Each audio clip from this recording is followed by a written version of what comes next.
கூட்டணி தொடர்பாக தேமுதிகவுடன் பேச்சுவார்த்தை நடத்தவில்லை என திமுக பொருளாளர் மு.க.ஸ்டாலின் தெரிவித்துள்ளார். அதே சமயம் விஜயகாந்தை அமித்ஷா சந்திக்க மாட்டார் என பாஜக மாநில தலைவர் தமிழிசை சவுந்தரராஜனும் அறிவித்துள்ளார். இதனால் தமிழக சட்டப்பேரவை தேர்தல் களத்தில் தேமுதிக தனித்து விடப்படுகிறதா என்ற கேள்வி எழுந்துள்ளது. இது குறித்து ஸ்டாலினும் தமிழிசையும் தெரிவித்த கருத்துக்களை தற்போது பார்க்கலாம். தலைவர் தெளிவாக சொல்லியிருக்கிறாரு. அதை நீங்கள் புரிஞ்சிக்காம அதை மிகப்படுத்தி சிலர் விமர்சனம் செய்யக்கூடிய அளவுக்கு செய்தியை போட்டதுனால தான் வந்த கோளாறு.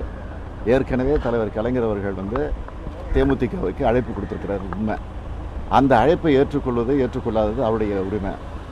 அந்த உரிமையில் தலையிடுவதற்கு எங்களுக்கு எந்தவித ஜனநாயக அடிப்படையில் எந்த உரிமையும் கிடையாது.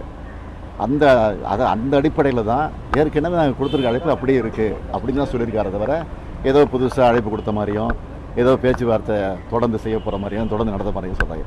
அப்பவும் பேச்சுவார்த்தை நடத்தலை, இப்பவும் அந்த பேச்சுவார்த்தை நடத்தலை. அதுதான் உண்மை. ஏற்கனவே என்னென்ன பேச்சுவார்த்தைகள் நடத்த வேண்டுமோ அதையெல்லாம் பேச்சுவார்த்தைகள் நாங்கள் நடத்தி முடித்து விட்டோம்.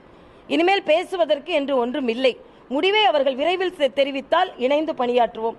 அதிலும் தாமதப்பட்டால் நாங்கள் களத்தில் இறங்கி போராடி வெற்றி பெறுவோம் என்பதுதான் இன்றைய எங்களது நிலைப்பாடு.